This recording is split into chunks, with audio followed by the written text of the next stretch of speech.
webinar on recruitment process outsourcing, the way ahead. I am Nana from People Matters and would take you through the agenda for today's masterclass. We have the privilege of having with us Shubhadeep Datta, Head Corporate Strategy for Mansa, and Salil Panse, Associate Director, MSD. First of all, I would like to give you a brief on the TA Leadership League. TA Leadership League is an initiative specially designed for TA leaders, helping them take talent acquisition to the next level. This league is a combination of a bunch of activities like the newsletter, masterclasses like this one, the week, half-day events, and the awards. Just to give you a brief on the webinar, this masterclass will focus on recruitment process outsourcing, the way ahead. The highest priority of talent acquisition is effective functioning at optimal cost or becoming more intricate. Cross-location, multiple skills, blend of technologies and personal attributes make the hiring process a very involved effort. By outsourcing the talent acquisition function, the team can focus on core business issues while they have a reliable framework of talent supply. The masterclass would answer questions like, what is the real value add of this system? What are the trends of RPO in India? What are the obstacles in successful implementation and how does one make them milestones? A little about today's speaker. Shubhadeep Datta heads corporate strategy for Mansa Consulting. He has an experience of over 16 years encompassing achieving strategy and revenue goals and established and startup in high competitive environments. He has successfully track record in uplifting customer service and improving sales in various businesses.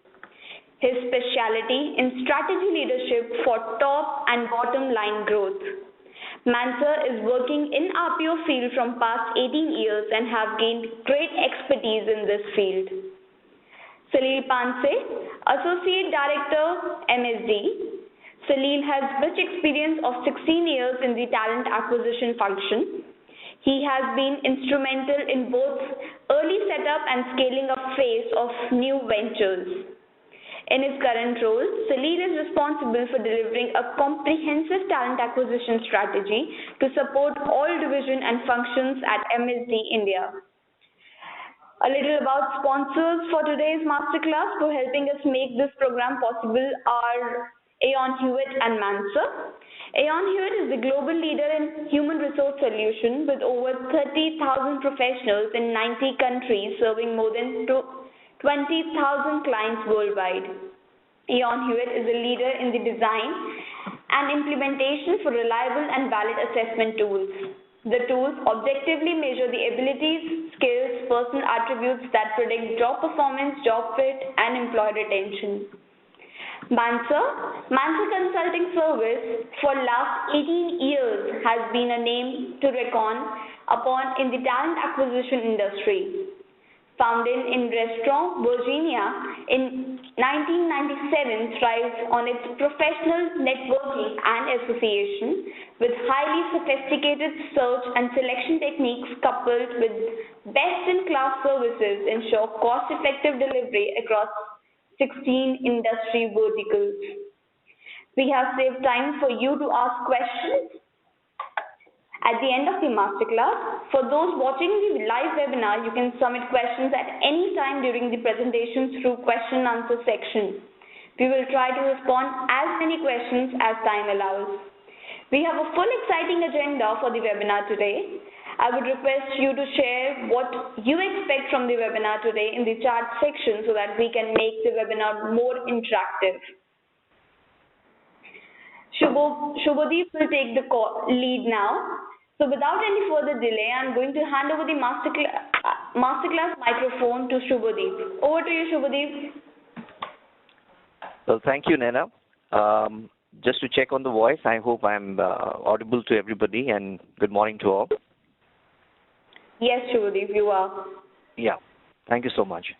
So welcome all. I think this is the most interesting time we all are going through in terms of our the entire talent space on acquisition and management, and it's really interesting time looking at the kind of changes happening all across the globe in terms of the kind of the globalization of the entire talent happening, in terms of looking at the way the business is moving, and thereby the same innovation happening on the talent side. And I'm sure the entire participants and people on the call have a fair experience of each one of us, our share of experience on the RPO side, or at least on the talent acquisition and management side.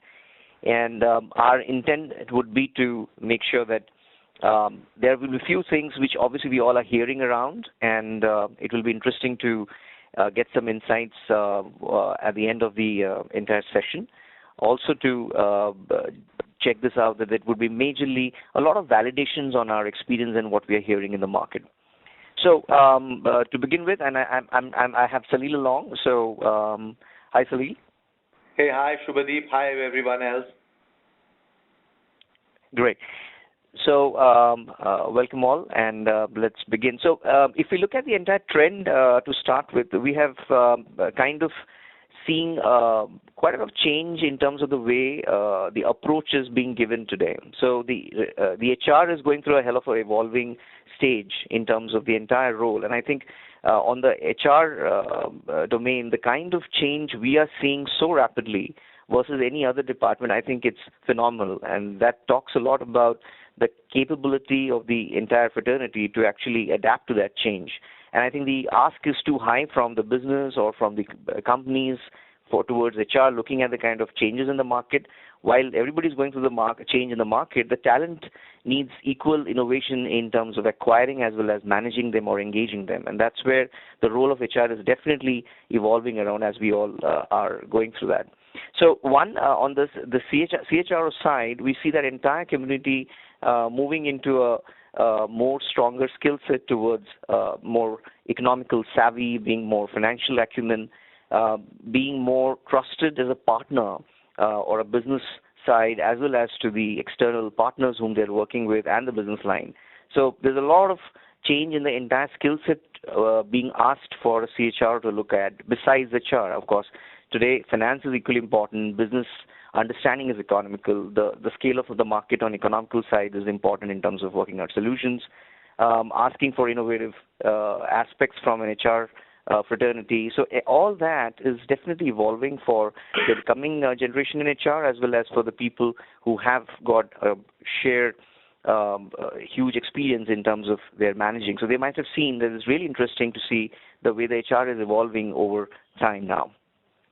So today, talent management, if you look at for HR, it's becoming challenging in terms of to not only to manage them, but also to acquire them. And to once they are acquired, the biggest task starts to manage them, motivate them, engage them, entertain them. So that's where the acquisition is playing a major role for a talent space.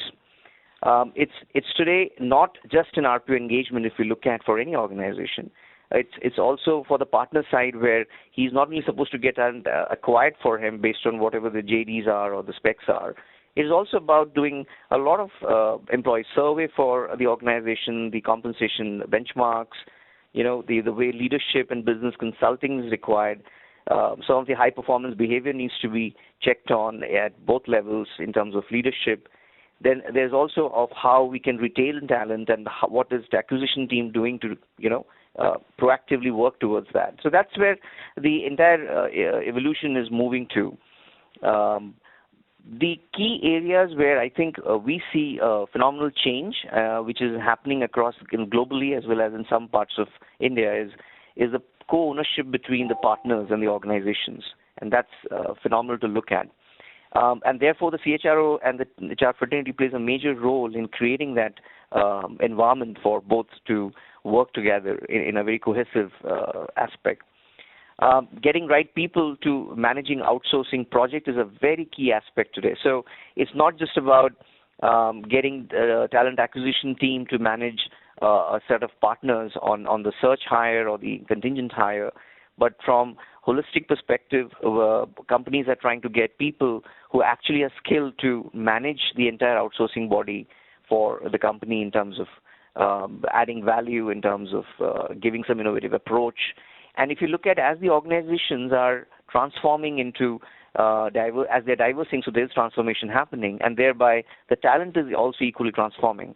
So therefore, it's very important that the partners have an access to talent or transformation of workforce who basically give them a much bigger insight to how they see the future, and thereby it helps the partners to plan their entire talent acquisition. Obviously, business has to invest time to be successful, and it is important that business is also equally in the game, besides being HR who's purely managing talent acquisition. But yes, the internal outsourcing team needs to anchor the entire relationship in a much better way versus earlier. Salil, what's your point on that in the overall scenario today? Yeah, Shubhadeep, thanks a lot. So, I think first of all, let me compliment People Matters to not only take up a topic like this, but also to ensure that the panelists are, from both sides. There is a service provider and there is a client representation here also through me. So that's really, a very good idea.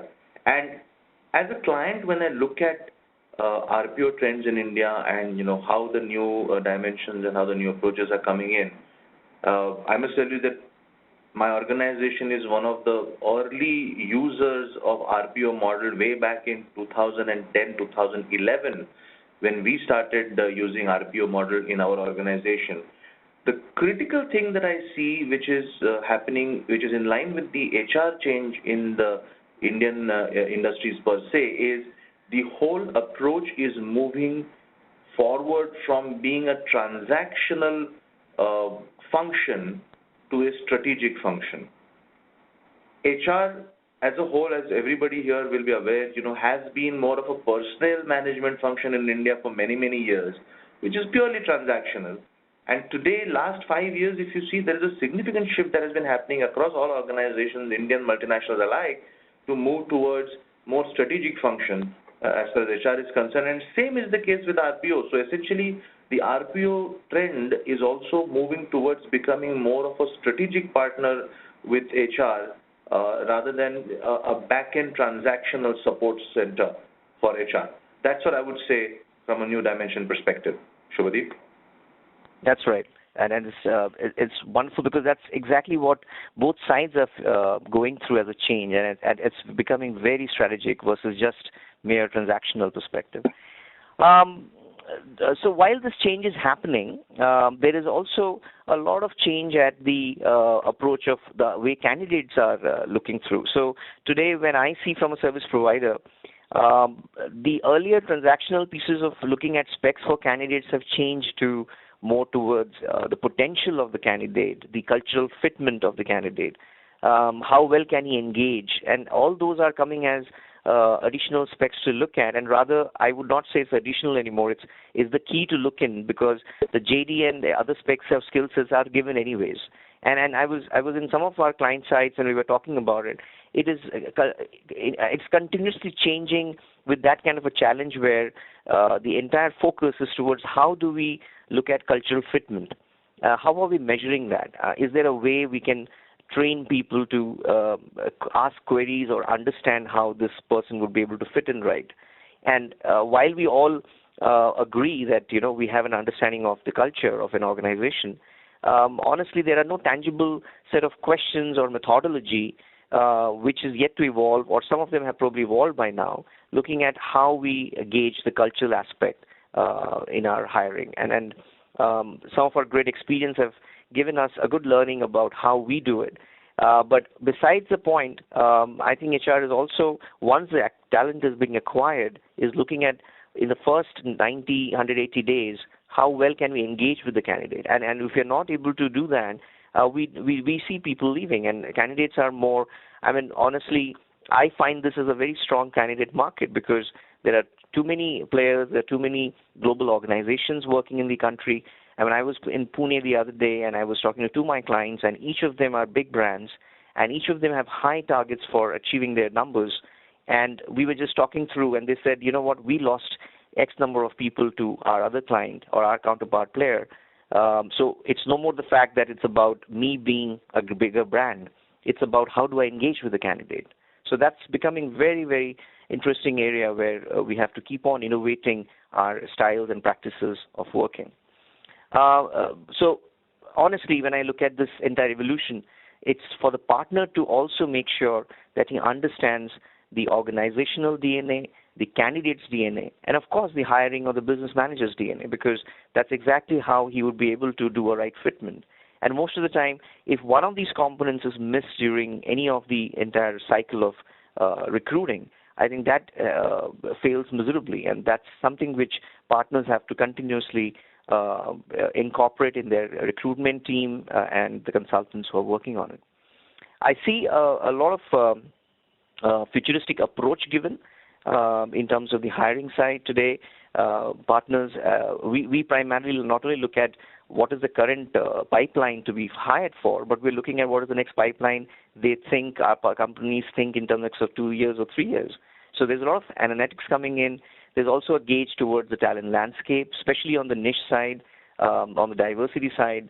And there are some of our clients who have a huge target on diversity too, and especially in the BFSI, I met somebody who had about a 57% target for a year to have diversity, which he said it's not a goal easy for me to achieve, but we'll get there step by step is what we both felt at the end of the meeting. So I think there's a lot of change in the definition of expectations from both sides, and that's very interesting to look through. So therefore, everybody has to really gear up to the change which we are seeing around.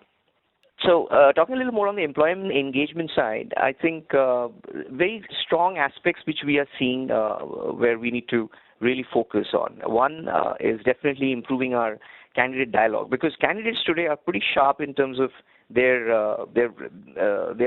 entire the way they're savvy about social media or technology. So it is very important for us to gear up with that in terms of making sure that we have a strong dialogue in connect with the candidate, and be it through the mobile apps of our organizations or our social media platform. And I was in one of the discussion with one of my clients, and he said, we keep on hearing that we can do recruitment on Facebook, but I'm not able to figure out how do I do that, because I still don't have the right methodology to approach that. And we were just discussing that, okay, so the social media does bring a lot of branding of the organization, and how do we associate the brand with the current generation? So what are we doing about the activities which we are conducting in the organization? How can we relate to it with the current generation?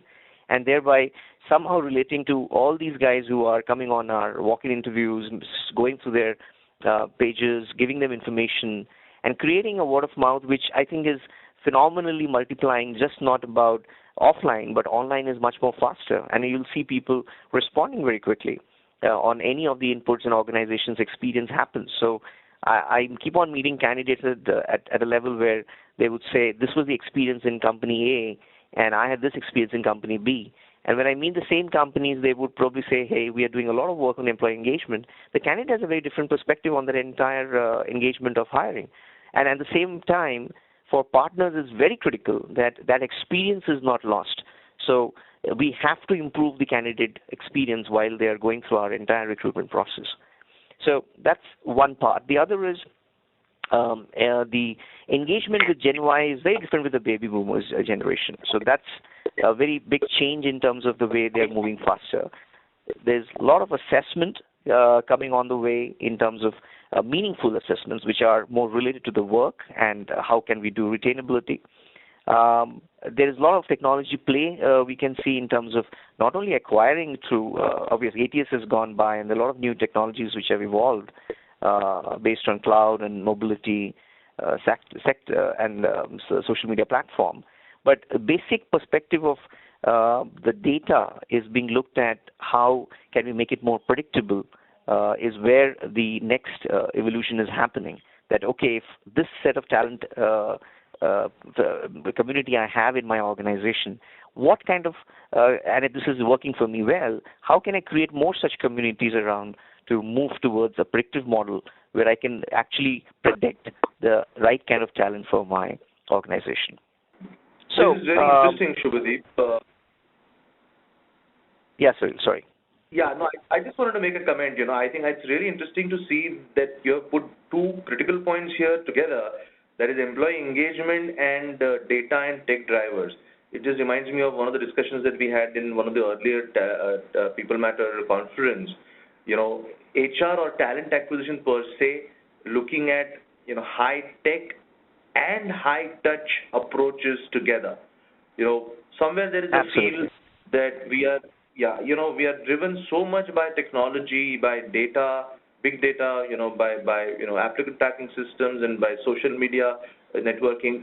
Somewhere the high touch element, might be a missing element today in HR and in talent acquisition especially. And when you talked about the whole experience, candidate experience and how clients are facing that challenge and how employee engagement is really becoming critical, I think it's amazing fact.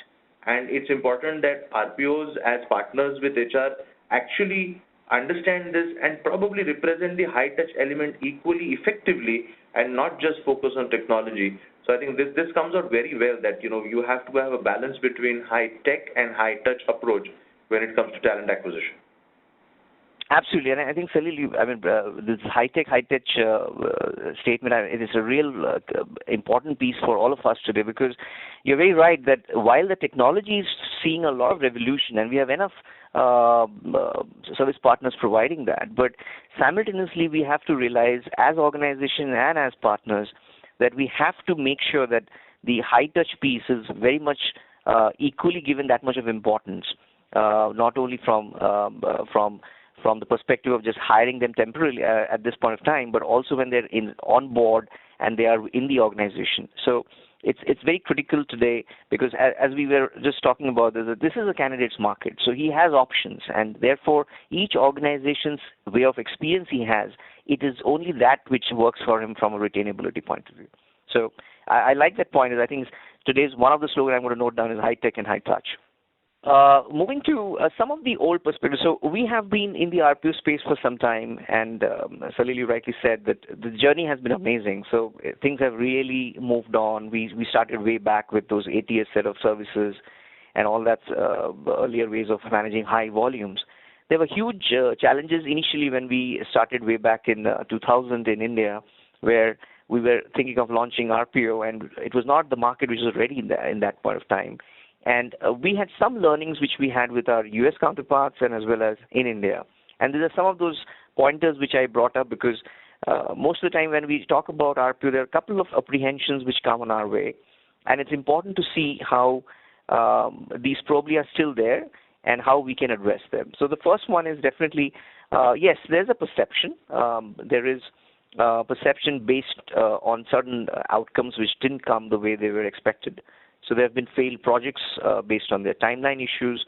The service partner, they had a huge, nice marketing and BD team who did a great job in selling it, whereas the entire delivery failed in servicing it according to their expectations. And that's where I have seen a lot of service providers who moved on early in the RPO sector in India, focused majorly on driving it rather than actually focusing on how the delivery would happen and how the delivery has to line up with the organization counter team, which has to be equally equipped to manage this kind of an outsourcing piece. So both sides had their own stories, but I felt that the delivery has been one key aspect, which is very important in any RPO to actually succeed. The second piece is it was more metric-driven versus what today we see. It's not only metric-driven today, but I think the focus is moving towards more of the workforce strategy. And you rightly said about moving from transitional to strategic approach. And that's one more reason why the RPOs initially failed, or first-timers did fail. The mutual ownership has to be both sides, and therefore both have to be a team to set it up and run it successfully. So the success lies in the way the entire team composition is. So obviously you would need right skills to manage it, and obviously decisions need to be taken faster, and there were delayed decisions which led to, again, not succeeding on it. And there were, of course, needless to say, that both sides, the customer, the employers, and the candidate who had bad experience overall. So which is basically an outcome of the rest of the pointers which added to it. So it's basically this perspective which kind of created a perception around that the RPO probably wouldn't do very well in the market. and people need to move out of that. So what can be done to improve this is where our next goal should be. So should we do RPO or not? So I think that's where the first question comes in our mind when I go through that kind of a slide. So first piece, I think we have to ask ourselves a couple of questions. And I was in one of the client meeting and one of the multinational guys and had a very interesting question they asked, and I really felt very intrigued about it. And we had a good value conversation at the end, was that, I'm not able to understand that how my talent, how come the best talents are going to my competitor and I'm not getting the right kind of talent? So where is it going wrong? So that's one fundamental question comes to everybody's mind. Our cost of wrong hires are equally high, so how do we take care of that? The delay in the hiring obviously leads to a lot of productivity loss, and thereby finance gets impacted. There's a huge investment on the technology side, so we have to understand that. Besides that, we need to define what has been our employee turnover and the quality of our hire in the past. So if I look at my past record, I probably would like to look at 5 years down the line, 5 years to see how has my pattern of hiring changed and how my quality of hiring has improved or deteriorated, with what kind of people I had, and that kind of analysis and what kind of turnover I saw in terms of my employees to understand where did we go wrong. And based on that, a very clear understanding will come on the entire business problem. So what is the total cost of my business problem is the next piece I need to evaluate. That if the turnover cost is per hire is high, and obviously that's all leading to my negative branding. So somewhere we have to do all these aspects first to understand whether is it okay for me to bear this entire cost of bad hire, my competition getting better talent. So when we ask these questions to ourselves, we then start evaluating what has been our past patterns of hiring. And my suggestion always is that just don't look at your last year. It is always better to look at ideally at least 4 to 5 years, so that you have a pattern which comes out to you to show where did we actually go wrong.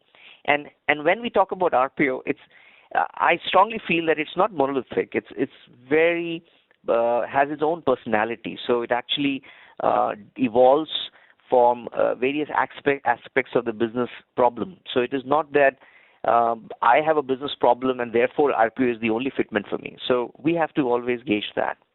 Yeah, just wanted to make a comment here. What's your input? Yeah. Again, it's interesting because, of course, we do not, we have a very well oiled RPO model in our organization. Incidentally, it's a different organization for the reference of the attendees. It is not, Shubhadeep's organization that we work with. But, Shubhadeep is right. It's a very critical decision. How do we decide to go for an RPO model? I will just say one thing, for the attendees who are from both corporate side as well as from HR consulting side. If a client is interested in exploring an RPO model, the client needs to invest time very heavily for first 12 to 18 months. It is essential to invest time from the client's perspective with the RPO partner to create a win-win situation. As Shubhadeep rightly said, it has its own personality in every organization. The requirements are different. The culture is different. Investing time initially, and I'm saying really, it's not 4 months, 6 months. It has to be, maybe a year and a half to 2 years to really ensure that, the RPO partner is settled well in the organization. And it's after that over a period of 3 to 4 years, you will see a pattern and you will actually develop a fantastic partnership together. But initial investment from client side, I think, is critical. And if you are not able to do that, it's probably not a good idea to go for an RPO model. Absolutely. And it's very interesting that even from the partner side, I have seen that when they are involved in high volume, so the trigger is all towards achieving the goal of finishing the numbers we have to achieve at the end of the period.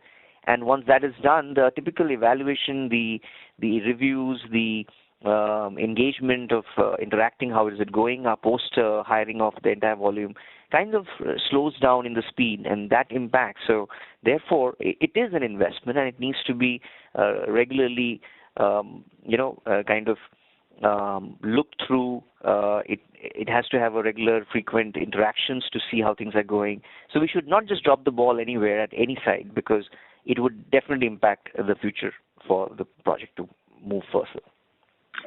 Sorry. Shubhadeep, in the interest of All time, right. maybe we need to just move a bit quickly, It's Yeah, already a sorry. bit late. Okay, so because I want to make sure that we have the question in time. All right, so what do we do next? So yes, we need to compare the models which we're talking about in terms of what is our baseline models, what should happen if we have to do it through our internal hire system, understanding the cost and the infrastructure costs, as well as the job boards, advertising, etc. And of course, we need complete involvement of the management team to evaluate before moving into such a model of RPO. So if I look at the impact in our business with effective recruitment, whether RPO is better versus internal teams, recruitment teams, the impact has to be seen based on the time. And if you look at, there is efficient recruiting, which is basically increasing our consistency, which was something which we have been doing so far. We have to move towards effective recruiting, which is more towards increasing the candidate quality, improve the hiring manager's experience, enhance selection process. And in some of the organizations, we have actually gone to the next level, which is more of realize greater business impacts by increasing new hire productivity. And how do we do that on prediction of right kind of talent to come in? And, of course, the employee engagement. So that's something which we talk about. And then, so what is the typical key ingredients which you need for the entire RPO partner perspective? Is one, you have to evaluate the team which is working in the RPO side. The technology they are using, the seamless delivery is a very key factor. Governance through SLA-driven, and I think we need to have the skin in the game with fees at risk with SLAs as well to be tagged along with the partner, so both of us are in together. The methodology to learn organization culture is very critical, and values. That's something which has to be taken into account. Emphasizing and improving the overall candidate experience is the key at the end for the candidate exposure.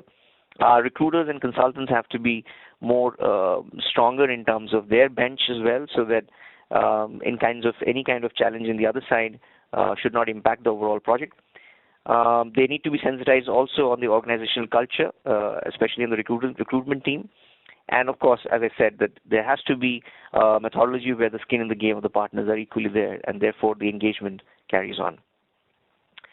We see benefits. If you look at RPO, we spoke about, as Salil said, about 12 to 18 months. I think that's a fair way to look at the benefits to actually reap at the end. It's an economics of scale, so therefore access to a variety of technologies would improve the recruitment process overall of the organization.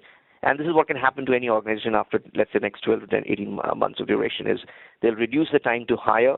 They will have a strategic influence on the business strategy. So you need to have partnership which is strong in terms of running the operational efficiency, creating jobs where talent is located. That's the other thing, because of the geography moving around. So you have to have a flexible partner along with you. You need to have time to fill goals, so especially on meeting the niche skills and special domain requirements in specific organizations, they probably can look at RPO as their goal to make sure that they meet those timelines. It's a flexible model, so the scales to meet the business fluctuation can be managed well if you have outsourced your business. Some of the tangible benefits we saw over a period of time has been, it has reduced with less than 90 days of turnover for employees being hired from 54% to 30% for some of our clients. We see a decreased sourcing costs by 47% in 6 months. There has been hiring days reduced. So earlier, if it used to take about 5 months or 6 months to close a complete volume, we see a huge change in that. It has come down by 50% around. We see filling high volume replicable positions majorly on the sectors like BFSI to IT and ITES. So predominantly, I see some of these tangible benefits on the RPO. Salil, do you see some benefits too? Yeah, that's very interesting, and it's typical, the way it works. As a service provider, you will talk about all these tangible benefits, which is absolutely correct. And, we ourselves have experienced it through our partner in the RPO model. But there is one important intangible benefit that I have witnessed as a part of corporate HR. Today, by using RPO model, which is, where investment has been made from time perspective, where understanding of, each other's cultural nuances are established, RPO model can free up HR managers' time in a significant way. And when we talk about growing need of employee engagement, talent management, talent development, I think this is where that extra time that RPO saves, that HR managers will get to invest on their core activity of employee engagement and talent development. I think that's probably the biggest benefit that I have seen in my organization as far as RPO is concerned. My HR, business partners are really, able to focus far more significantly on these initiatives, which I think is the core job of HR BP today. So talent acquisition teams take care of the recruitment responsibility. RPO is providing the support, but that's where I think there is a huge tangible benefit that HR gets time to invest in employee engagement and talent development. Very true, very true. And that's where the actual work will happen for the futuristic aspects of the organization on the talent management side. All right, I think we are pretty much done. I'm sorry for taking a little more time. We are ready to take some questions, maybe? Naina? Thank you so much, Shubhadeep and Salil, for the wonderful masterclass that you have actually given to all of us. Moving on to the questions. The first question is from Daniel, and he wants to ask, can RPO work for a smaller companies? So he's actually taking his example, saying that we are about 75 IT people, and it's an IT service organization. So does RPO actually help for the organization like him? Right. So I think, as I said earlier, that it's something which is very defined as a personality. It's not about just taking it for the sake because everybody is doing it or is going to be successful. It looks at a solution in terms of, like Salil said, if we want our HR to focus on talent management, and as an organization with limited sources available in the recruitment side, I generally see that most of the recruitment team is so busy doing internal pieces as well as managing partners, it becomes tedious and difficult for them to actually plan the future for their talent. And for a smaller organization also, it's very important that it's their nascent stage of learning, and they don't want to lose any of their talent at this point of time. For that matter, I don't say that any large organization is okay in losing people. So anyway, losing people is not a solution for anyone. And from that perspective, I think, yes, you have to sit down and very specifically see what are your goals for the next 2-3 years. Where do you want to go in terms of your talent community in your company? Based on that, make your decisions. I gave a couple of checklist point of views where you can look through and decide what model will work for you, because there is a cost, there is an investment, and that investment reaps you benefits over a period of time. And that challenge, if people, all of us understand that, I'm sure you will see a better future than a lot many people who are very short focused towards let's close the positions now and we'll see through whether it will work in the future. It will never work on reducing your cost in first go. It will take some time to settle down. Okay. There's another question from Vanna. So we have a lot of questions, but since we are running short of time, this is the last question that we would be able to ask, and then we can take the questions offline. There's another question from Vanna, and she's asking, how does an RPO help build employer brand? So, employer, are we talking about, so from a branding perspective, Mansa did a survey recently. It was like talking to we spoke to both the communities. We spoke to candidate side and we spoke to our employers and the companies. And both sides we saw one critical aspect where a partner has to, and that's what our learning as well. As a partner, you are an extended team for the organization. So when we interact with any candidate, the candidate doesn't feel the perspective of whether he's talking to an external team or is he talking to the organization itself. So that's the kind of impression we have to create. And if that's what then outsourcing body has to do, we have to be highly professional in managing the brand in terms of understanding not only here is an issue which I generally come across is most of the organizations and partners talk about JDs and specs. And my critical question always is, what will my candidate, when I get him in my organization, why is this organization important for him? How does it impact him in his career, in what he is today, where will he go from here?